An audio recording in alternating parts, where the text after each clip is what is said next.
What is up, everybody? You may be wondering, what on earth is this on the screen? This does look a little dated, Grim. I'm not gonna lie, we know you're old, but you don't need to like start showing us old games, or you, God, are you turning the channel into some retro gaming channel? No, panic not, panic not. Now, as I was reading through the news articles this morning, perusing with a cup of coffee in hand, I got one of the most pleasant surprises I've had in a very long time. The game you're seeing here is Beneath a Steel Sky. It came out way back in 1994. I recently found out that its spiritual successor, set in the same world with the same lore, Beyond the Steel Sky, is coming from Revolutionary Software. Now, there was recently an interview done, which I will link below, with the CEO Charles Cecil, who doesn't actually want it called a sequel, which, that's the bit that kind of I was a bit sad about. But I completely understand where he's coming from. Although it's set in the same world, same lore. Let's not jump ahead, let's carry on. So, the words of the man himself. Okay, so I don't even want to call this a sequel, because I'm going to assume that nobody who plays this game has ever played Beneath a Steel Sky, which makes me sad, because actually, it was a huge game for me. It was massive.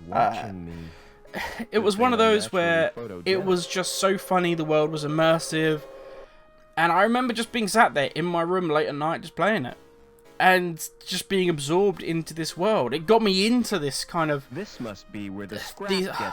futuristic world. Games like this set me up for being ready for cyberpunk. Don't worry, kid. So it makes me kind of sad that you just, you know, it's like dismissing it. I understand why. I'll give it a try. But we should carry on and let the man himself speak. So this is within the same universe, but the gameplay is so completely different. The original was 320 by 200 point and click adventure. It was, oh, so good. By the way, it's, I think, free to play currently on GOG, which is where I'm playing it now. That's what you're seeing on the screen. And it's well worth it. It is absolutely well worth it. It's a fantastic game, even still. And the humour.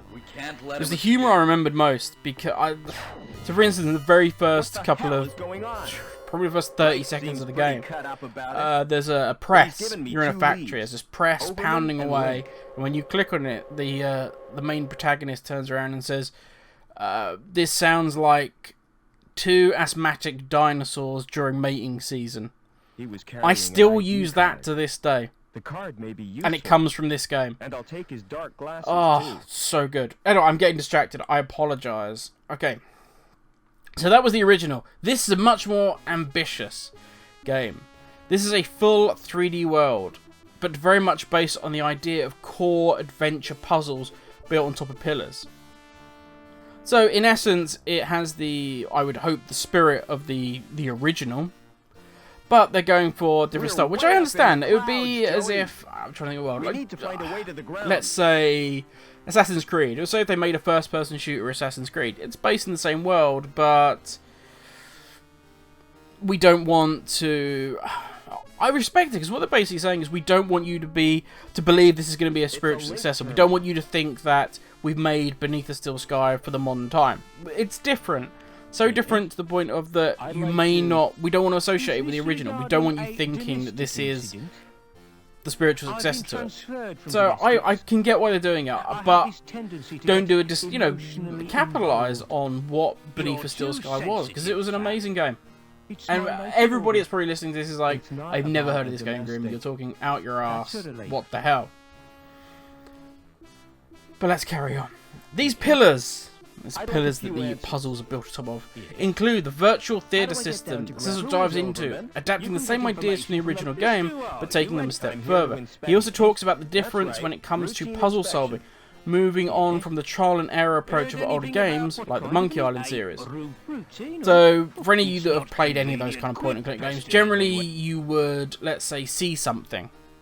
So you'd go around the world and there'd be a knife on a table. You pick that knife up. There's a stick on the ground. You pick that stick up. There's a, I don't know, a monocle, Monkey Island here. You pick that up. And then when you moved on to the next bit, yeah, it might be a pirate's leg. And you'll go, right, okay, I'm going to use the knife on the pirate leg. Doesn't work. I use this grease on the pirate work. I use this saw on the pirate leg. And you'll use all these different things. You just keep clicking and pointing and clicking and pointing. to see if it works. It used to do it non-stop all the time. It's just it was the way it was in these types of games. It's so easily done, isn't it? But doesn't want to go that approach apparently. What we want is games that are ultimately logical, which means that the player should be able to work them out. And the nice thing about the virtual theatre system is that the more that you explore the world, the more the solution should emerge from their investigation. So I think we're going for a more, it should just be the logical steps. It's not that somebody had an idea to do something. You know, they were sat there developing the game like, oh, what if, really convolutedly, you put a battery up this guinea pig's bottom. The guinea pig gets terrified, charges towards the fan system, explodes in the fan system, that goes all over the security guard, and the security guard then leaves his station to get showered. You're like, what? It's not the solution I would have come up in the slightest. I maybe would have talked to the guard and said, oh, there's a fire in the other room, and he would have walked in and had a look.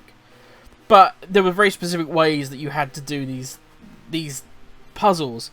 And hopefully what you're saying is we're moving away from that kind of style into a much more, you know, logical progression system where they just make sense.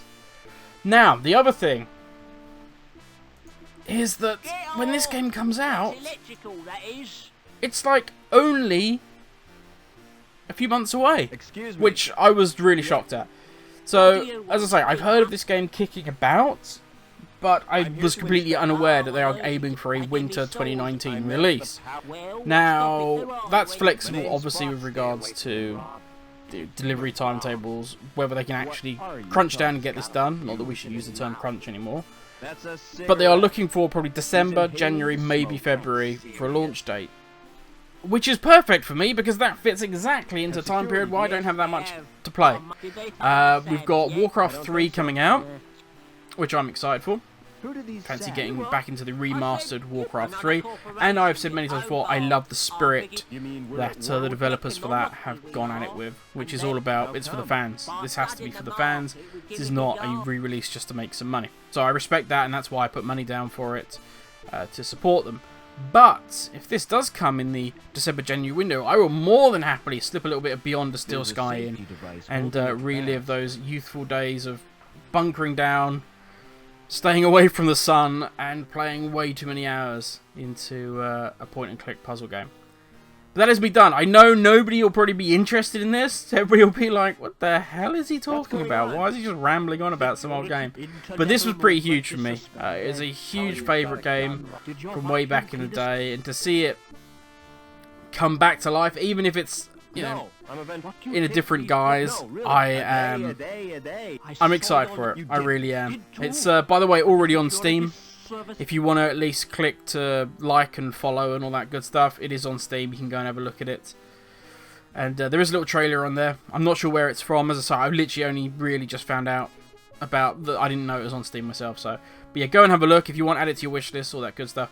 But that is me done, ladies and gentlemen. Tonight, if you are literally listening to this video as it comes out, tonight we should be having a new Planet Zoo video go up. So stay tuned for that. If you're listening to this in months and years' time, then you probably won't care, and you can go and watch that Planet Zoo video whenever you want.